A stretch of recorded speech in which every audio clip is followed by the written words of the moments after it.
Começou? Olá, pessoal, muito boa tarde. Hoje estou de volta depois de uma semana sem o programa. A gente passou por algumas manutenções técnicas aqui no nosso estúdio, algumas melhorias. E estou aqui hoje com a Francine Delgado. Vocês já devem ter visto a prévia, né, da entrevista que vai ser sobre sexualidade infantil. E antes de iniciar esse bate-papo interessante, eu gostaria de fazer um agradecimento especial aos nossos apoiadores. Fio a Fio Cabeleireiros, que me produziu cabelo e maquiagem hoje, e a Cherry Modas, que produziu meu figurino. Um beijão para vocês. Francine, finalmente você veio, hein? Que bacana, né, Mari? Obrigada. Seja muito bem-vinda. Já faz tempo que eu estou conversando com a Francine, mas por questões de agenda mesmo, né? A gente ainda não tinha conseguido.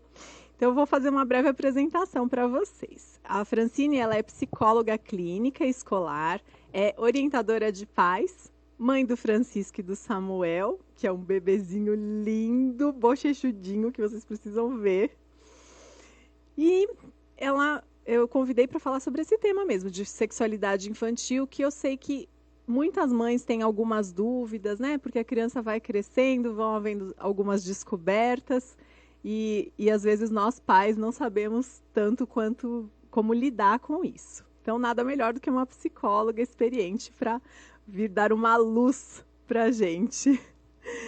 Ai, Fran, e aí, você... Tudo bem? Passou aquele mal-estar inicial, assim, de estar ao vivo? Passou frio na barriga. Quero agradecer o convite, né? Estou muito feliz de estar aqui. Espero muito poder contribuir com as famílias, poder contribuir com os pais, né? Esse é o nosso maior objetivo. Muito bem. Então, eu acho que para a gente começar, seria ideal definir o que é a sexualidade. Hoje a proposta é falar um pouquinho sobre a sexualidade infantil. Mas a sexualidade ela é um tema extremamente amplo e ela acompanha o ser humano, né, durante toda a sua vida, né, desde o nascimento. Então, a sexualidade infantil, especificamente falando, eu gosto muito de reforçar o que ela não é. Porque o que ela não é o que, de repente, causa muitas dúvidas, medos e, às vezes, até preconceito por parte da família. Então, a sexualidade infantil, ela não é o sexo. Né? Essa é uma definição bastante importante para a gente começar a pensar essa ideia. Né? Ela não é o ato sexual. Então, a sexualidade é tudo que diz respeito a nós, ao nosso corpo, como nós lidamos com as nossas emoções, com as pessoas à nossa volta, as relações, né? O que eu sinto, o que eu não sinto, conhecer o meu próprio corpo, tudo isso é sexualidade. Né? Então é um tema bastante amplo. Então, vamos lá. Uma vez que sabemos, né, agora o que é exatamente sexualidade, existe uma idade ideal para introduzir informações sobre a sexualidade para as crianças? Mari, se a gente parte do pressuposto que sexualidade nasce com a gente, faz parte do ser humano, né? Ela acompanha a gente ao longo da vida, não existe uma idade ideal para falar, para trabalhar, né? Porque ela está com a gente sempre. A orientação para os pais é a seguinte: quando que eu posso, de repente, falar, né? Assim, talvez seria falar sobre sexo e não sobre sexualidade, né? Isso. Eu acho que esse é o momento que, de repente, os pais falam: opa, que momento que eu falo sobre o sexo.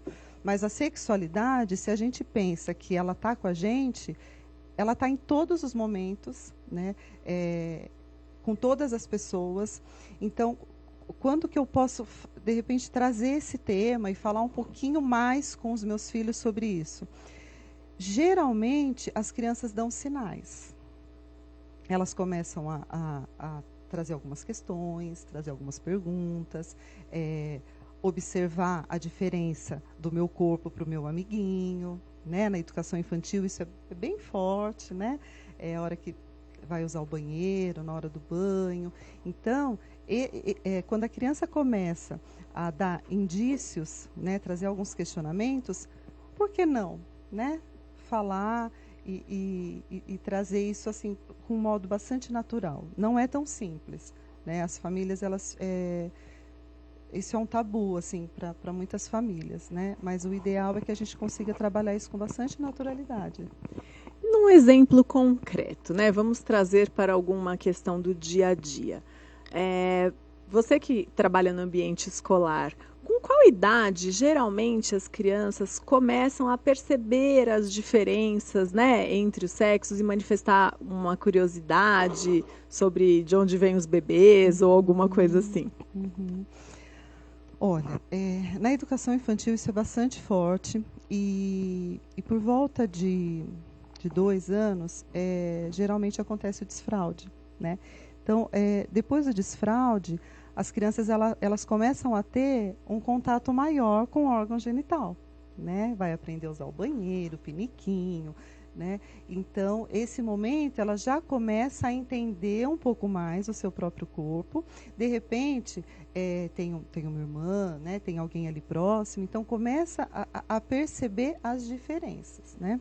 E o ambiente escolar é muito propício também para trabalhar o corpo, né? Esse reconhecimento corporal e, por que não, também os órgãos genitais, né?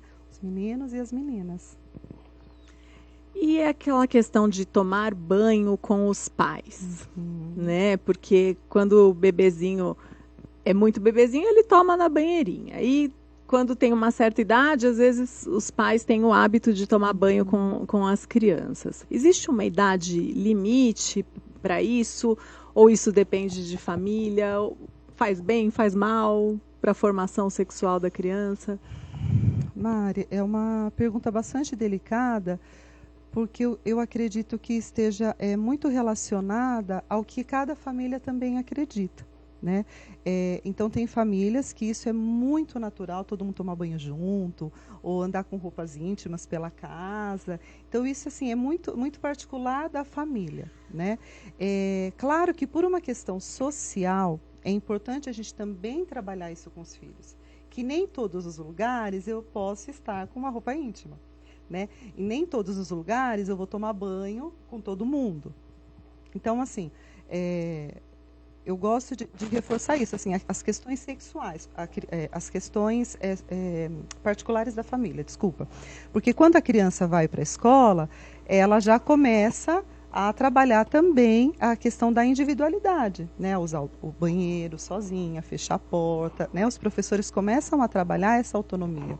Então, mesmo em casa, eu tomando banho com todo mundo, eu usando o banheiro perto de todo mundo, fora de casa, nem sempre é possível. Então, assim, é importante para as famílias também trabalharem isso. Olha, né, filho, filha, aqui na nossa casa funciona assim, né? Mas na casa do amiguinho não. Então, né, na casa do primo não. Então, assim, é importante a gente pensar como cada família também vai agir e valorizar esse momento, né? Bom, tudo isso que você está falando tem a ver com a convivência em sociedade, os hábitos, a educação, né? Mas numa conotação sexual, né? Como o desenvolvimento sexual da criança. Existe algum problema dessa criança conviver com naturalidade com a nudez do adulto, no sentido de repente, facilitar essa criança por alguma situação de abuso? Eu já li alguma coisa nesse sentido, né?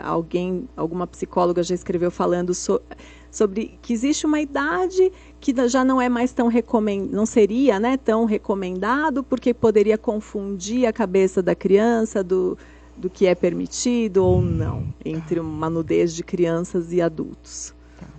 Vamos lá. É muito importante, né, a gente falar sobre o abuso, né? É um tema bastante importante para trazer para as famílias.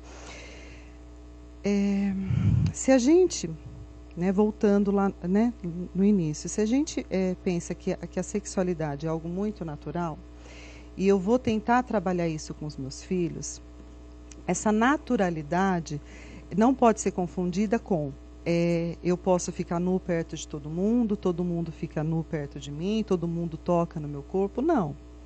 Né? Os pais eles precisam estar bastante atentos, né, se existe alguns sinais, alguma coisa em relação à violência sexual, mas é importante a gente pensar que se eu ensino, né, os cuidados com o meu corpo, né, desde pequeno, se eu ensino que assim, o papai, a mamãe ou quem está próximo, que pode dar banho, pode tocar, pode me tocar, pode cuidar, né? Eu estou, através dessa mensagem, ensinando que nem todo mundo toca no meu corpo, né? E que nem todo mundo pode ficar sem roupa junto comigo. Então, é muito sutil, percebe? É muito sutil essa questão quando a gente fala que a sexualidade é algo natural. É algo natural do desenvolvimento humano, porém os pais também precisam trabalhar isso com as crianças, né? O cuidado com o corpo, a questão íntima, né? Assim, quando eu uso o banheiro, né? Quando eu tomo banho, é ali com a família, naquele ambiente, são com aquelas pessoas, né? Não é com todo mundo. Então, isso é uma maneira da gente também passar essa mensagem para a criança, que nem todo mundo pode tocar em mim. Não sei se eu respondi. Sim, sim, elucidou bem. Acho que o pessoal gostou da sua resposta. Bom, já temos algumas perguntas, viu, Fran? Deixa eu ver, será que eu já faço a pergunta que chegou? Acho que eu vou fazer uma pergunta. Tá.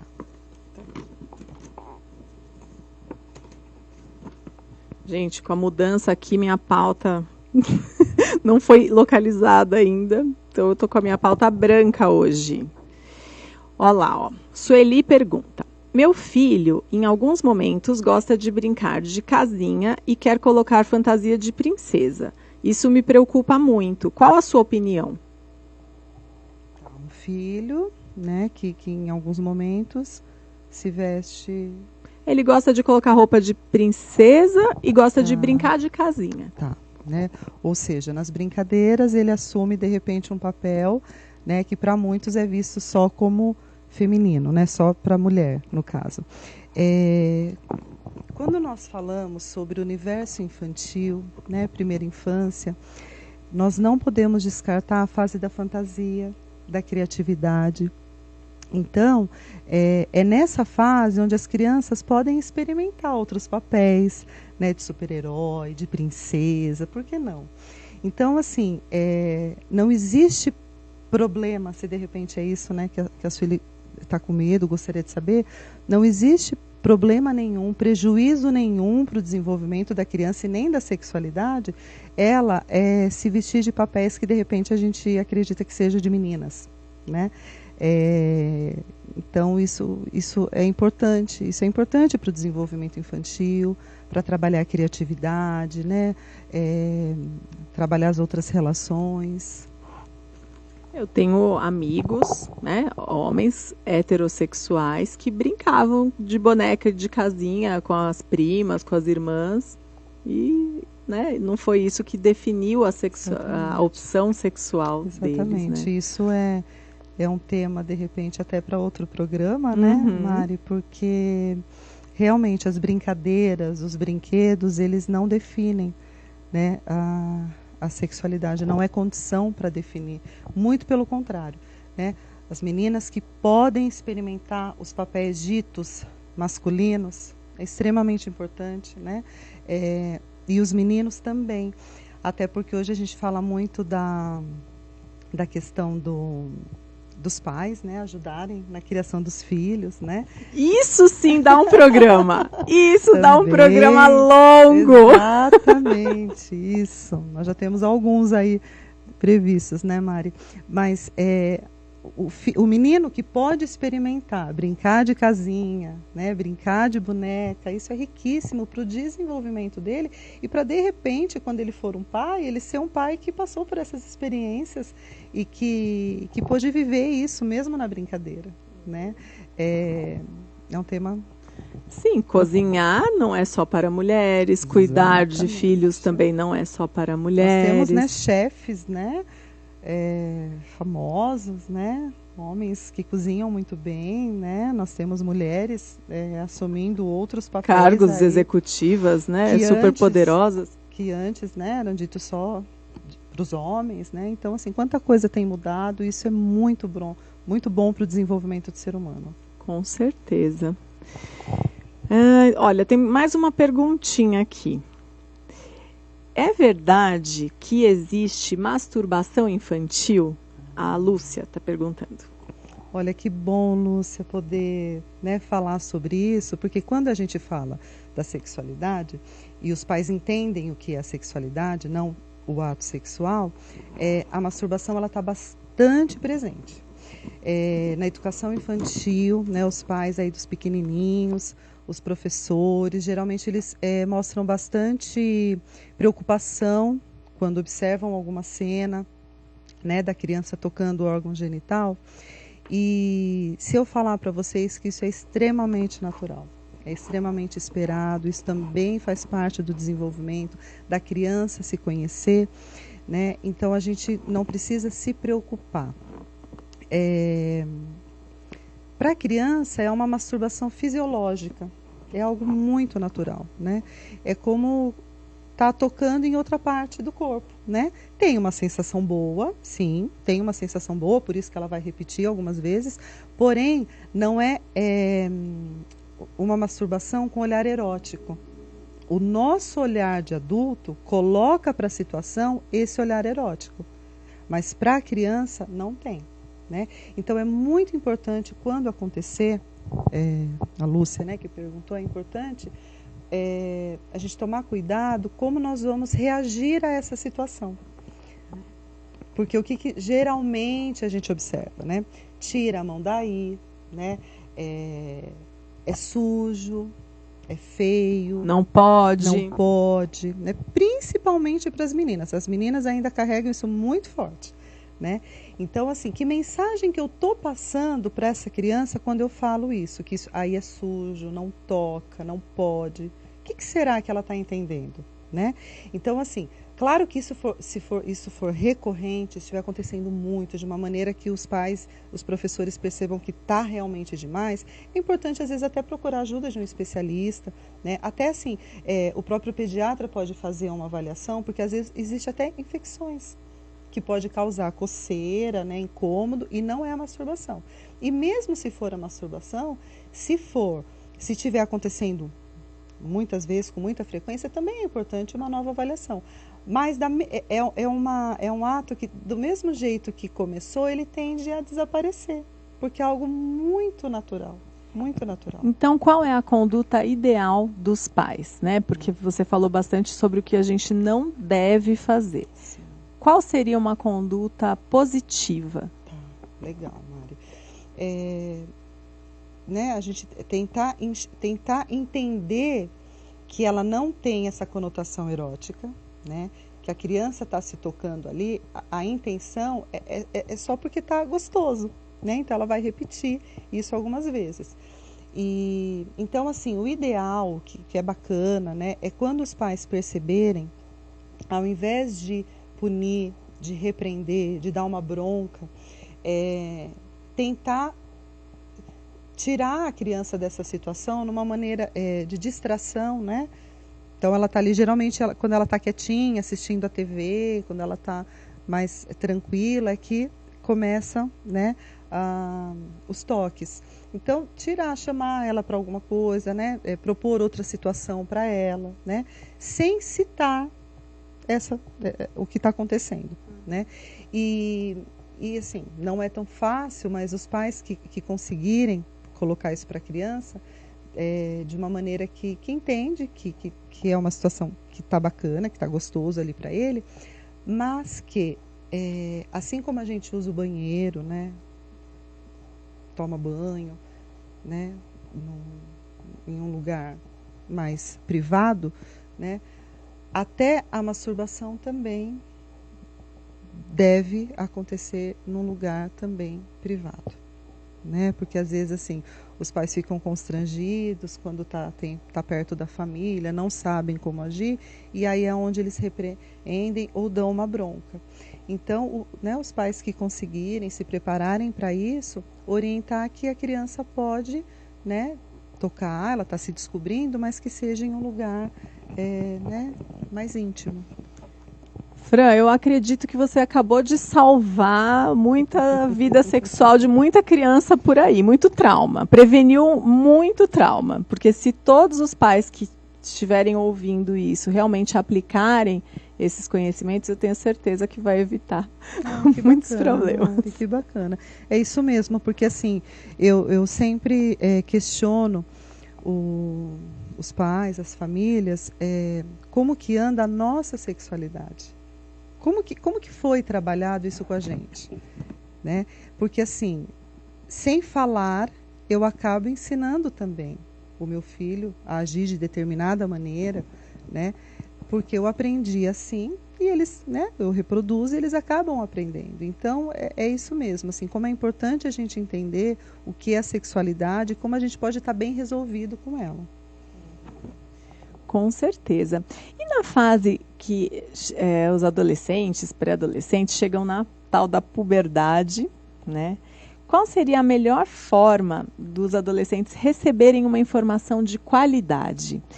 Porque quando eu pensei nessa pergunta, eu pensei assim, cada família foi criada, tem sua educação, sua cultura, né? E os adolescentes precisam ter acesso. E hoje as informações estão muito soltas por aí, todo mundo tem acesso o tempo todo. Na sua opinião, qual seria a melhor forma de existir uma informação de qualidade, confiável, para que eles pudessem ter um norte? Que bacana. Mari, se a gente está pensando nesse desenvolvimento da sexualidade, e a gente conseguir fazer tudo isso, né, que nós estamos comentando aqui, certamente o adolescente vai chegar aí no momento de mudança corporal, de mudança de hormônios, de crescimento, de uma maneira muito melhor, né, com muitas coisas já esclarecidas. Porém, eu acredito muito no papel da escola, né? Porque hoje nós sabemos assim que a escola ela está muito além do conhecimento intelectual, né? As escolas elas precisam, né? Quem ainda não se atualizou, elas precisam se preparar para trabalhar esse aluno de uma maneira bastante integral, bastante completa, né? A gente não tem mais os alunos, a gente não tem mais cuidando do cérebro, né? do cognitivo, do intelecto, não.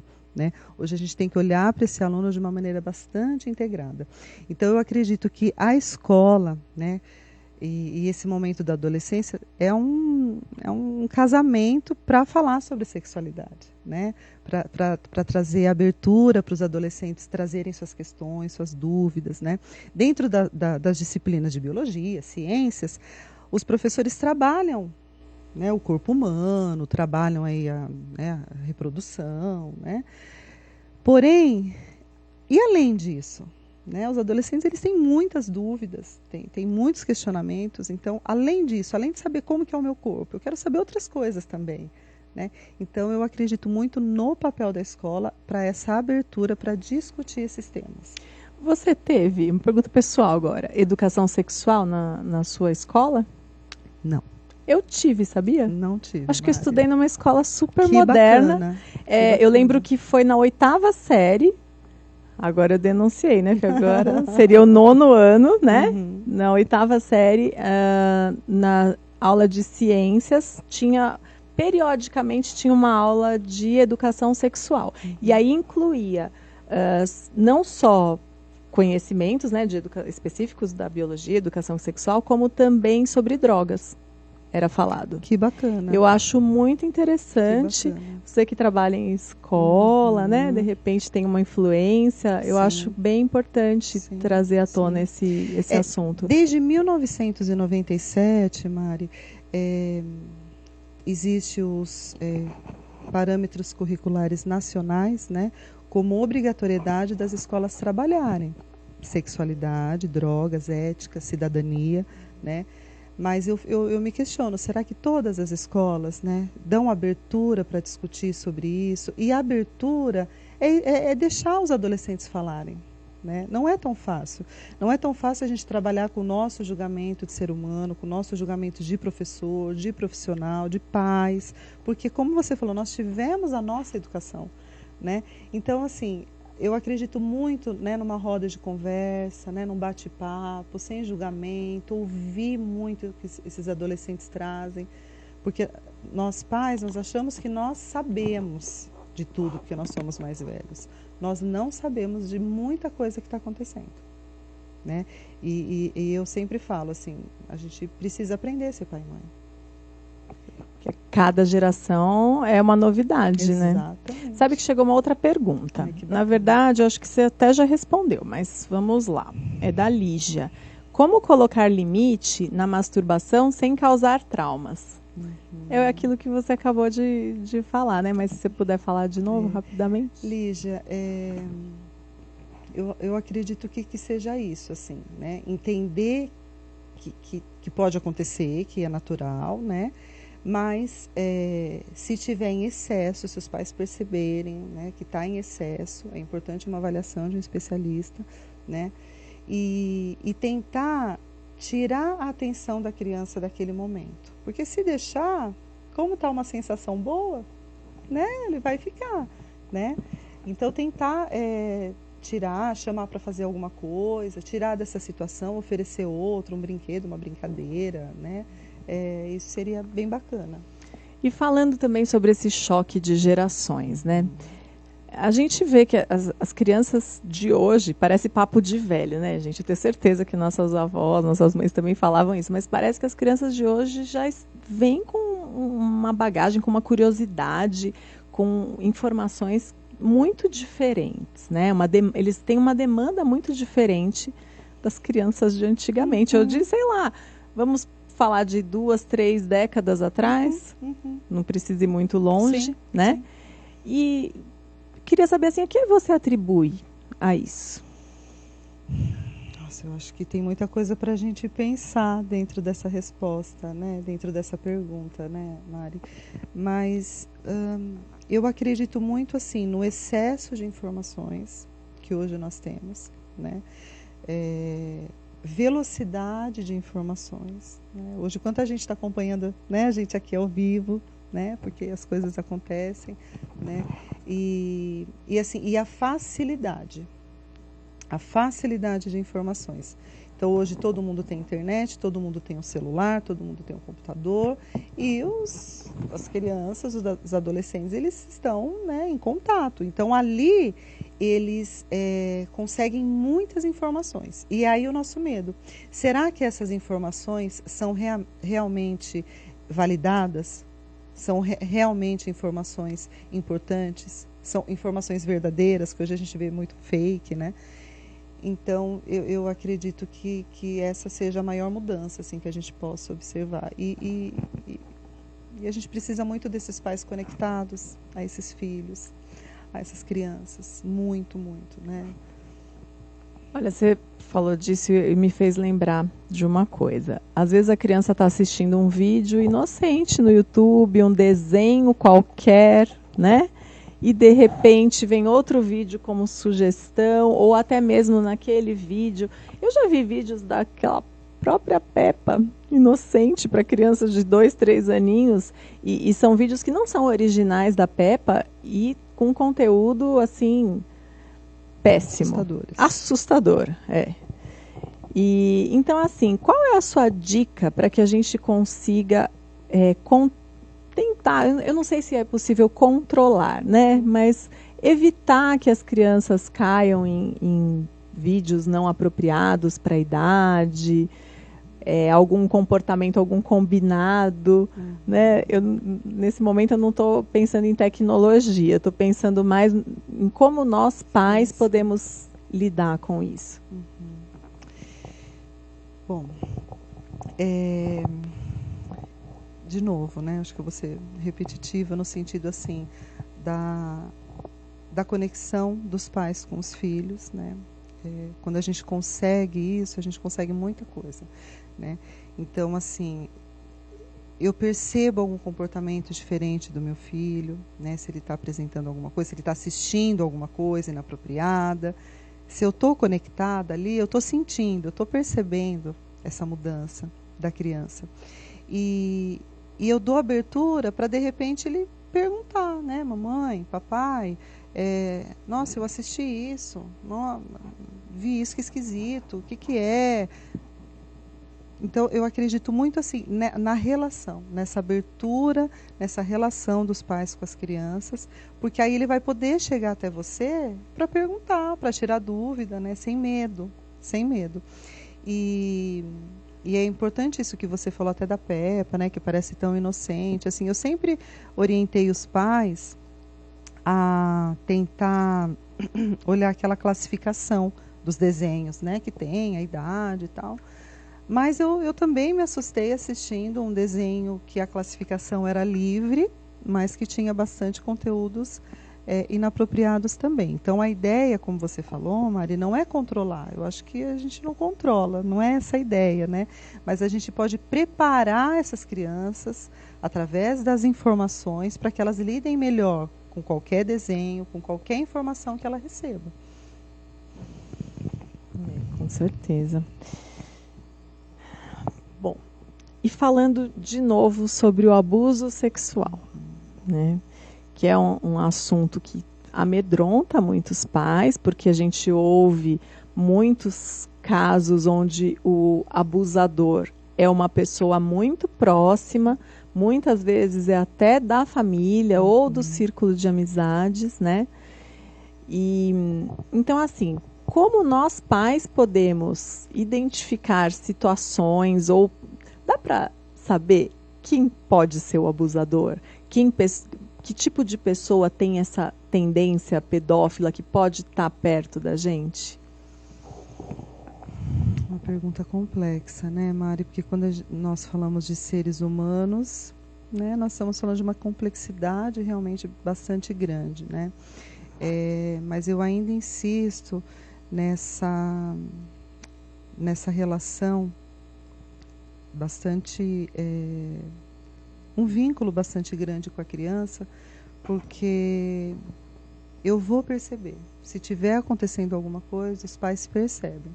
Às vezes não, claro, claramente, não isso, mas assim, percebe um comportamento estranho da criança, né? Às vezes medo, né? Alguns medos começam a aparecer, né? Então o pai começa a ficar atento. Claro que no primeiro momento, dificilmente ele vai fazer a relação com o abuso, mas ele começa a perceber que tem alguma coisa ali no filho que está acontecendo. E aí a gente, né, começa a investigar com bastante cuidado, porque geralmente quem é o que provoca, né, o abusador, ele, além da gente perceber que às vezes são pessoas muito próximas, geralmente vem sob ameaça. Então a criança tem bastante medo e dificilmente conta, né? Por isso que assim, como que é essa relação com a família? Porque talvez é uma relação bastante vinculada, né? Um afeto bastante grande, que vai poder contar. Então vai poder, mesmo que não conte claramente, às vezes muito pequena, nem consegue contar claramente para os pais, mas vai dar, além do sinal do comportamento, né, ela vai poder trazer alguma coisa aí verbalmente também, né? Nós temos assim alguns vídeos, alguns livros que podem de repente ajudar os pais, né, a trabalhar isso com os filhos e aquilo, né, que eu falei um pouquinho no início, a questão da intimidade. Quem mexe no meu corpo? Quem pode mexer no meu corpo? Então, isso é uma maneira de prevenção, né? E aquela história de não obrigar a criança a dar abraço, dar beijo em quem não quer. É assim que a gente deve fazer? Também, né? Nós, por um período, nós observamos o quê? Que né, os pais, assim, colocavam isso com bastante força, né? Tem que beijar, tem que abraçar, né? É uma questão social, as pessoas se abraçam, se chega em algum lugar tem que beijar, tem que abraçar, né? E que bom que hoje a gente está repensando que eu não preciso. Eu não preciso. Porque como que eu vou abraçar e como que eu vou beijar alguém que eu não conheço? Né? Então, assim, que relação que eu tenho com essa pessoa que eu vou abraçando e beijando? Então, é uma mensagem que a gente passa para as crianças, né, Mário? E aí, quando a gente pensa no limite do que é a educação, né, ou as convenções sociais, e aonde começa realmente a educação preventiva, né, para prevenir uma questão de abuso, né, ou para a criança também conhecer os limites do próprio corpo e das próprias vontades. É uma linha muito sutil. Muito sutil. Muito sutil. E também, além das questões sociais, muitas crenças familiares também, né? Então, que muitas pessoas que acreditam que é assim que tem que ser, que tem que beijar todo mundo, tem que abraçar todo mundo. E a gente já tem começado a repensar que não, né? E assim, de novo falando do abuso e de muitas outras questões envolvendo a sexualidade, Mária, que a gente está dando o foco para a infância, mas de uma maneira, né, muito geral, assim, doenças sexualmente transmissíveis, né, gravidez na adolescência. Nossa, dá um ano de programa, Dá um ano de programa, com certeza, mas a gente cai na mesma questão, né, na informação. Que as pessoas acreditam que é o contrário. Muitos pais acreditam que é o contrário. Então, eu não vou falar, não vou tocar no assunto, porque vai que aí dá vontade, dá interesse de fazer. Desperta o interesse. De procurar. Então, eu nem vou tocar no assunto. Né? E o que passa na cabeça da criança ou do adolescente quando os pais não tocam no assunto? Eles pensam que os pais não sabem de nada? Ou eles pensam que os pais são seres inatingíveis e que não têm condições de ajudar? Pela sua experiência, né, que eu sei que você lida muito com crianças e adolescentes, o que passa na cabeça deles nessas condições? Nós ensinamos, Mari, nós, né, que eu digo profissional, professor, mãe, pai, nós ensinamos pelo ato e não só pelo que eu falo, né? E a educação se dá por outros meios, né, não só pela fala. Então, quando eu não falo sobre o assunto, eu também estou ensinando algo. Agora, cada criança vai entender de uma maneira. Então, eu não falo sobre esse assunto porque é errado, porque é feio, porque eu não sei mesmo, né? Porque eu vou despertar. Então, cada criança, cada adolescente, cada filho, né, vai interpretar de uma maneira. Mas o não falar, eu também estou ensinando algo. E o que será? Às vezes é uma dificuldade mesmo dos pais, né? O medo, não saber falar, porque não teve essa educação sexual nem na escola, nem na família, né? Quantas mulheres contam, assim, da menstruação, que não sabiam o que era, né? Então, existe uma real dificuldade de muitos adultos, né? Mas eu posso aprender, né? Eu posso aprender a ser pai e mãe, eu posso aprender a falar sobre sexualidade da melhor maneira para o meu filho, para minha filha, né? Eu posso. Com certeza. Mais uma perguntinha da Maria. Minha filha de 7 anos disse que tem um namoradinho na escola. Acho bonitinho. Você vê algum problema? Os namoradinhos da escola. Maria, eu vejo problema no sentido, nós estamos falando de crianças, né? Hoje nós falamos sobre muitos assuntos, inclusive o abuso, né, sexual. Então, assim, existiu uma campanha, eu acho que agora 2016, no governo do Amazonas, né, fez uma campanha bastante grande, criança não namora, né? por que será que criança não namora? Porque a criança não tem maturidade, primeiro, para entender o que é o namoro, né? Para saber o que é isso, para lidar com essas questões. E segundo, porque o que a gente tem observado, Mari? As crianças, elas não estão conseguindo viver a infância, a primeira infância. Né? Elas estão assim, cheias de muitas atividades, muitas tarefas, cobradas de muitas coisas, né? Muito ligadas aos jogos, à internet. Então, assim, a primeira infância, que é tão rica e importante para o desenvolvimento desse ser humano, ela está ficando de lado, ela não está existindo. Então, quando que a criança brinca, quando que a criança se veste com as fantasias para trabalhar esses papéis, né? Então, namoro é do mundo adulto, né? E já é tão difícil, às vezes, os adultos lidarem com algumas relações. Então, Maria, é difícil. Então, o que a Maria deve falar para a filha dela de 7 anos, que diz que tem um namoradinho na escola? O que eu observo, Mari, é que às vezes a criança, ela não traz como namoro, ela comenta de repente para a mamãe e para o papai que gosta, né, do amiguinho, da amiguinha, que acha bonito, e a fala, né, a questão do namoro vem dos adultos. Ah, então vocês estão namorando? Ah, então é seu namoradinho? E conta para a família, nas reuniões familiares. Ah, né, ele está namorando, tem uma namoradinha.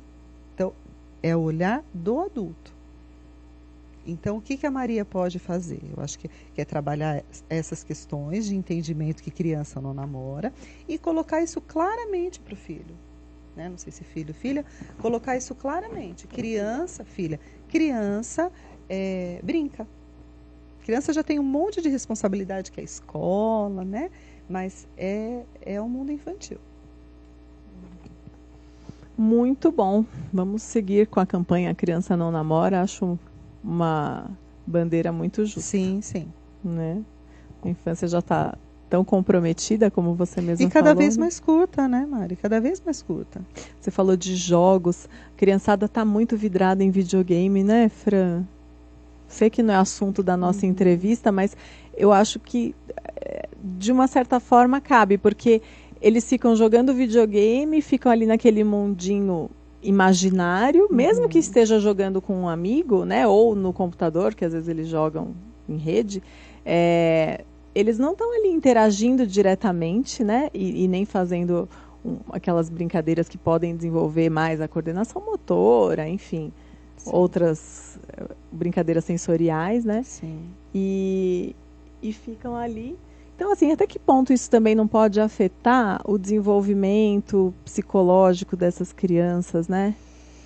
Tudo que é extremo, né, não é bacana. É importante a gente repensar. Então, hoje, nesse mundo tecnológico, nesse mundo virtual, não tem como a gente proibir os filhos de acessarem, de usarem, de jogarem. Não tem mais, né? Essa é a nossa realidade. A gente tem que entender esse mundo e trabalhar com ele. Porém, os pais ainda são os responsáveis. Então, eles devem cuidar, sim, devem estar de olho, trabalhar com horário. Então, pode jogar, mas eu quero ver o que você está jogando, né? É para a idade? Não é? Que tipo de jogo?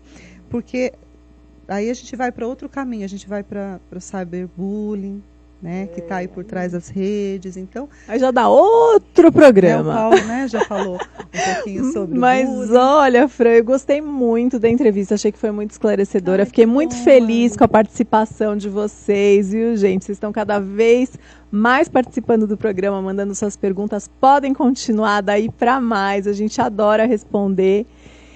E... você vai voltar muitas vezes, Fran. Obrigada. Só de hoje a gente já achou o quê? Mais uns 3 assuntos, pelo menos, 3 né? ou 4. Eu quero agradecer, né, Mário, o convite novamente.